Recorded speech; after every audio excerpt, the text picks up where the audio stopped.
If your New Year's resolution is to eat healthier, why not replace that fast food breakfast sandwich with a homemade muffin? MaryMacPodcast.com/store has tons of different flavors of oat bran muffins, and they are super easy to make. They even freeze well. Check out MaryMacPodcast.com/store for oat bran muffin mixes that are low sugar, high fiber, and all delicious.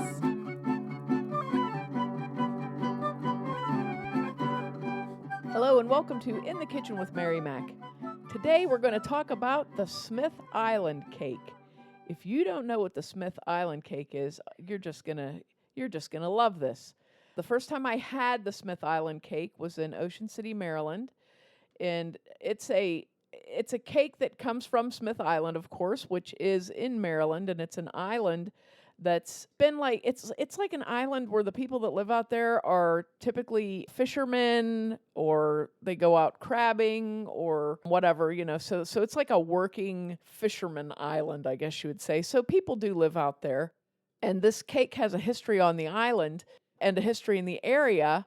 It's a cake that you really only get in that area, I guess is the best way to say it. So you'll get it around Ocean City, Maryland, or maybe Virginia Beach or Nags Head or those sort of places along the coast there. And what it is, it's a multiple, very thin layered cake with a thin fudge icing on it. And apparently the history behind this thing is that on Smith Island, when the fishermen would go out on an extended trip, their wives would make them these cakes because they traveled really well. And I guess back then they only had like 4, maybe 6 layers. So they were 6 layers of a yellow cake, or, 5 or 6 layers of a yellow cake that are about maybe 1/4 of an inch thick. And then they had this thin fudge icing on it and over the whole cake. So what that would do is once it sets up, once you assemble this cake and it sets up, it's a very sturdy cake. I guess I should have just said that right. It's a very sturdy cake. So they could take this out on a boat, and number one, it lasted for a long time because of all the thin layers that are sort of sealed in chocolate. And number two, it didn't slide around like a normal layer cake would. It would stay pretty stable. Now, this is an old cake. This dates back to the 1800s, the mid to late 1800s, this cake does. And of course, it's evolved over time, but it's an old cake. It's a traditional old cake, and it's a really good one. And as a matter of fact, I believe in 2008, it was made the state cake of the state of Maryland. So there's only 3 states that have a state cake. Maryland is one of them, and this is it because it's so well known. Now, like I said, I had it in Ocean City. I've had it in other places along the coast too. I think I had a slice in Nags Head. It's a unique cake. It's very sweet. It's the sort of a cake you might have with a cup of good strong coffee or tea. It's a very good cake. And I'll tell you what, if you enjoy making cakes, if that's a thing that you enjoy doing, this is a fun one to try. Although I must say that my entire kitchen was a disaster after I made. I'm a messy baker to begin with, but my entire kitchen was a wreck after this because if you have a stand mixer, you'll use your stand mixer. You have all these layers to make of cake. My cake had 9 layers. It worked out to 9 layers. And then you have to make this icing, and then it's just everywhere. So if you make this cake, make sure you have like a child or spouse on hand to assist with dishwashing. Either that, or make sure you have a good solid block of several hours because it's going to be, this is an extended project, but well worth it. Well worth it. And since I made it, one of the reasons I started this podcast was a lot of times you'd find a recipe online that was goofy or sounded like that's not going to work, or you might see a video and look at it and like, seriously, these people, this isn't even, So a lot of times when you make something, you find a lot of tips and tricks in making it. I did as I went through this, and I read, there's not a ton of recipes for this cake out there, but I read 4 different recipes for it. I watched 3 different videos, having had it myself, and I kind of have seen it before, so I knew what to expect. But also, I began to think, all the recipes that I looked at called for evaporated milk. Now, I'm not a huge fan of evaporated milk, and I usually don't have it, and I wasn't going to go buy it because I also happen to have whole milk in my refrigerator, and I had heavy cream.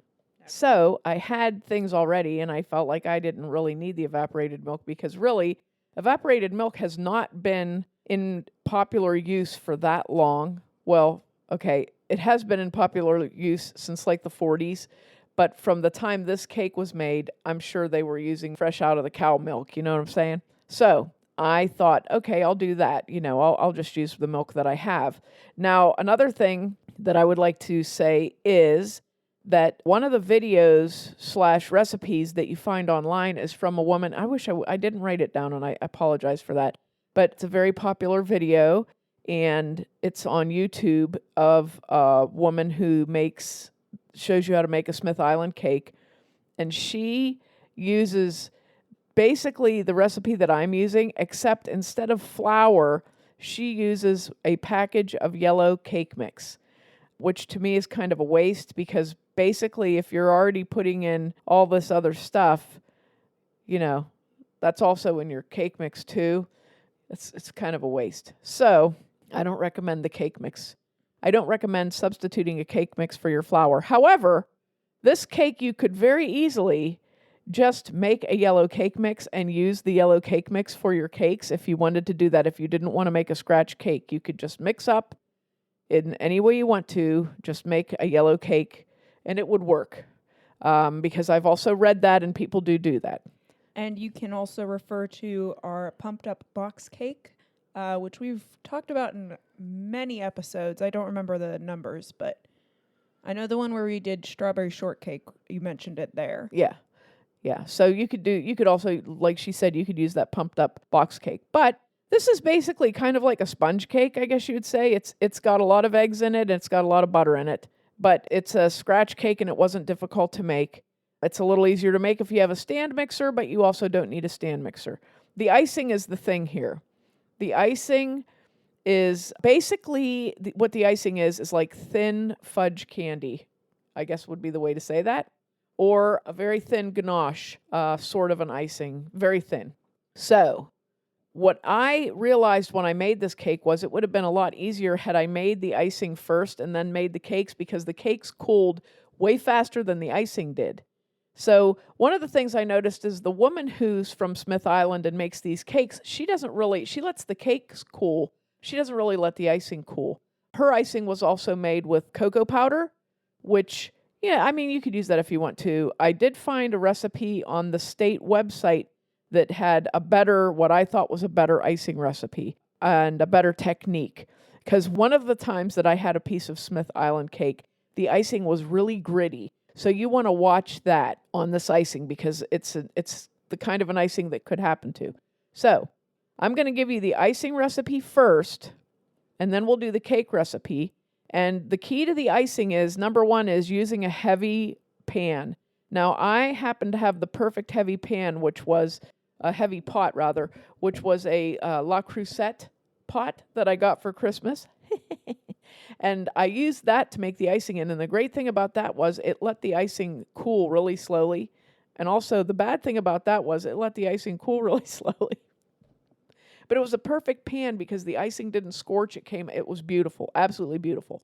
If you have a really heavy bottomed pan, that's what I would recommend doing your icing in. Or like I said, the La Crusette enamel coated cast iron pan.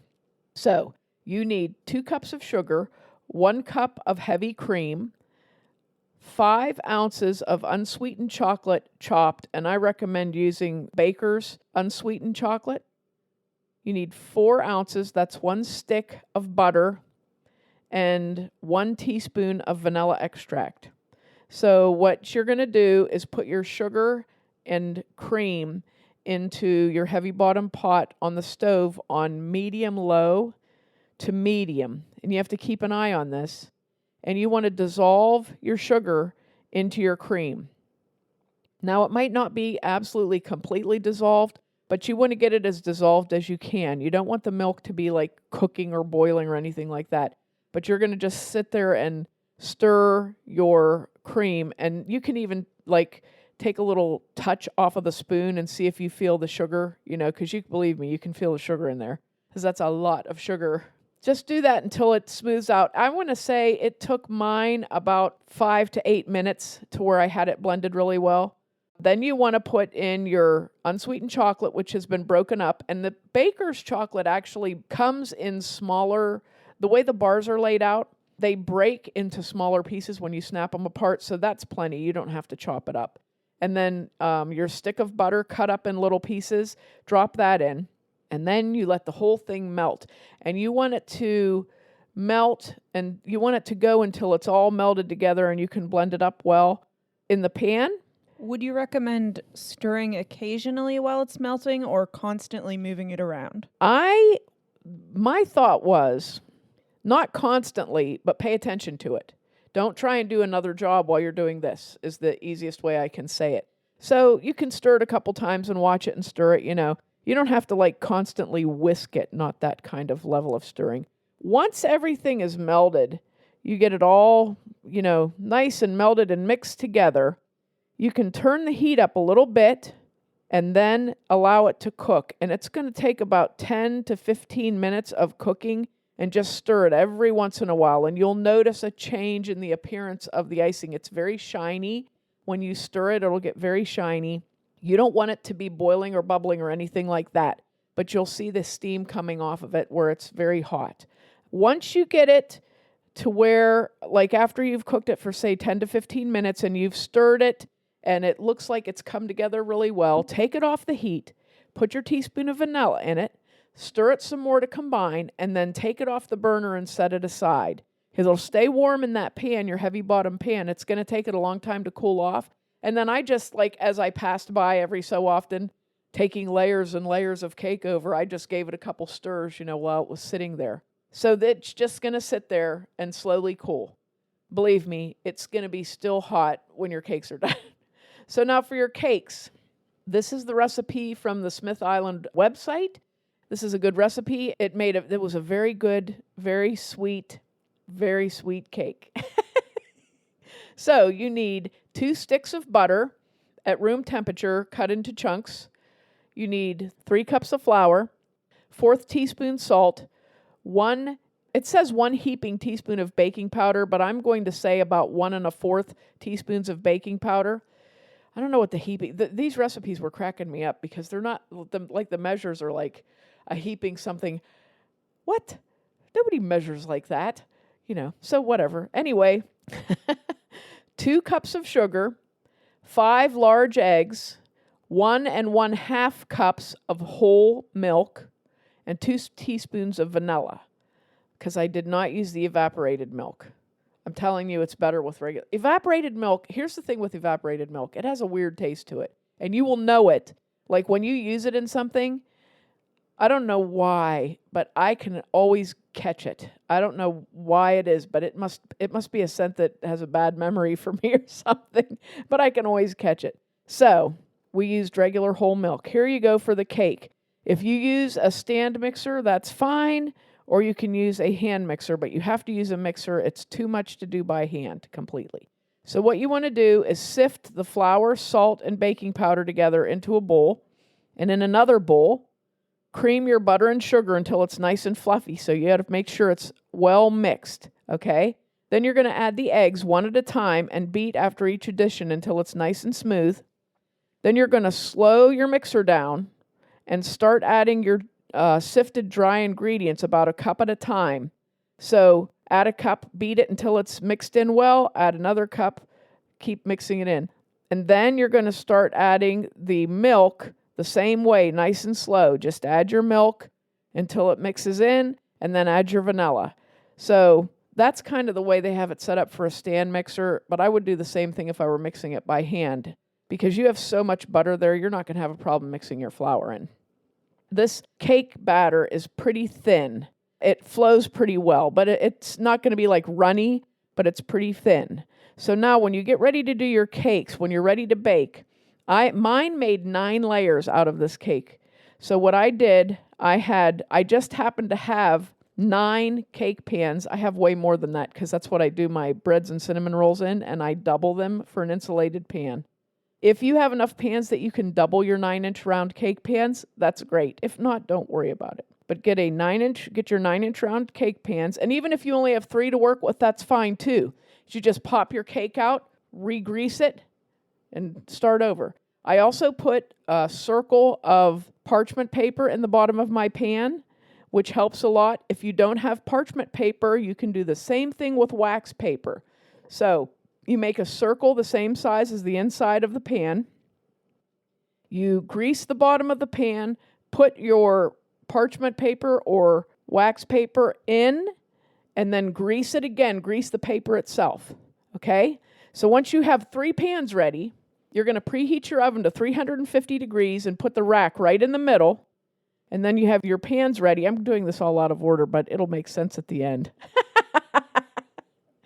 You have your pans ready. You're going to put 3 spoonfuls of batter in each of the cake pans. So, What size spoon? isn't that funny? That's why I knew you would ask that. Okay, that's what the recipe says. And I was laughing. I'm like, what does that even mean? You got all these spoons going on and heaping and whatever. So what I did, one of the recipes said about 2/3 of a cup of batter into each pan, okay, which is reasonable. You can find a 2/3 measuring cup. I had a cookie scoop that worked perfectly. It was a large size cookie scoop, and what I did, I measured water in it. I put water in it, and then I put it into a 2/3 cup, and 3 scoops were just about 2/3 cup. Large cookie scoop worked fine. You can use a 2/3 measuring cup if you want to. And you're going to put that much batter in each one of your pans and then spread it around carefully so it's pretty level. 2 or 3 of mine weren't real level, but I've seen pictures of cakes that obviously weren't real level either. But try to get it as level as you can. Tap it on your counter a little bit. That helps. And then as soon as your oven's preheated, put your first 3 layers in and bake them. They take about 10 to 12 minutes to bake. If your oven is a little on the hot side, I would set your timer for like 9 minutes and then check it. And how they test done is when you look at the cake, on the very outside edge of the cake, it'll be very, very lightly brown, and you'll know they're done. You can't use any really other method to test these cakes. This recipe says that if you pick it up and it's still sizzling, it's going to still be sizzling. I don't care. You could bake it till it's like a hockey puck and it'll still be making a noise. But once you see, probably at about the 11-minute mark, you'll see a little brown rim on your cake, and then you'll know. Just barely golden brown. And I took them out, and I flipped them really carefully and quickly. I flipped them out onto a cooling rack, and I let them cool, okay? And then you could either, if you have to reuse your same pans, just let them cool off for a minute and then re-grease them and put a new piece of paper in the bottom and put 2/3 of a cup of batter in each one and keep going until you run out of batter. Now, I have another question as well. Yes. If you have never used parchment paper when making a cake before, do you let them cool a little bit before you take the parchment paper off, or do you take it off as soon as you flip them onto the cooling rack? Let them cool a little bit because the parchment paper can also be very hot. And what happens is that it'll curl up a little bit so you can catch the edge of it and just go real slow. It's not like ripping a Band-Aid off or something, you just go nice and slow and pull it up off. Put it in the trash. Okay? So once you go along, you get all your layers done and they're all nice and cool, and your icing, you've been walking past it and giving it a stir every couple minutes. You can put your cake together when your layers are cool. You don't want your icing to be completely cool, though, because it's really hard to spread if it gets completely cool. If it's cooler than you think, like if it doesn't look like it's going to spread real well, you can put your burner on for a second and warm it up again, just like, warm it up a bit. But as long as it's not even quite room temperature, as long as it's warm to the touch, it'll spread nice. And you want to put about 2 to 3 tablespoons of icing on each layer. So you take your first layer and put it on your cake. You can put it on if you have a cake plate or a flat platter, you can put it on or something like that. That works fine. So put your first layer down and put your 2 to 3 tablespoons of icing on there. And then if you have an angled spatula that's like the right kind that you use for icing cakes, that works fine. If you don't, you can use the back of a big spoon. You can use a butter knife, whatever you have. But spread the icing out all the way to the edges of the cake and then set the next layer on and then repeat until you get to the top layer. Once you get to that top layer, if you have enough icing left, this is the way I would do it, because sometimes you don't have, sometimes for whatever reason you run out of icing, okay? So if it looks like you're not going to have enough icing to do the whole cake, put the icing on the top layer and let it just drip down the edges, okay? If you're going to have enough, put the icing on the very top of the cake and spread it around, and then go around and act like you're cementing a wall. You go around with your icing and kind of like keep pulling it up onto the cake. And what this icing does is it actually kind of soaks into the cake a little bit, and it sets up real fast once it's cool, which is why you want your cake layers to be cool, because you want that icing to, this icing kind of works like a bond to bind the cake layers together. So you want that icing to cool quickly as you're putting the cake together, and then, you want it to be all over the cake. I, however, ran out of icing because I was using like 3 different recipes to do this, and nobody really specifically said how much icing to use. And I started doing a little more research, and I found out that someone says just put 2 or 3. And I'm like, why can't it be in all the recipes? Ha! So just watch how much you use between layers. You should have enough to finish. But like I said, a lot of times this cake actually doesn't have icing on the outside edges. And that is your Smith Island cake. And the beautiful thing is when you slice it, you get this beautiful multi-layered yellow and dark brown cake. And it's very, very tasty. It's wonderful served with a little dollop of sweetened whipped cream. Looks very nice too. Nice presentation. And if you don't want to go to all this trouble, though, this person that makes these cakes on YouTube will send you one for $80 plus shipping. So I'd make your own. So there it is, the Smith Island cake. I hope you at least read the recipe through, and maybe watch some of the videos about it. It's really kind of an interesting backstory too. And check out our pictures on Facebook and Instagram of the cake that I made, and it was really good. I actually had several people taste test it, and they really liked it. So give it a try. It's a fun, rainy day, gloomy, I'm snowed in kind of project. So give it a try, and good luck. And make sure to check us out online on Facebook and Instagram at Mary Mac Bakehouse, on Twitter at Mobile Mary Mac and Mary Mac Podcast, and on our website, marymacpodcast.com. Thanks a lot for listening if you did, and if you didn't, too bad for you.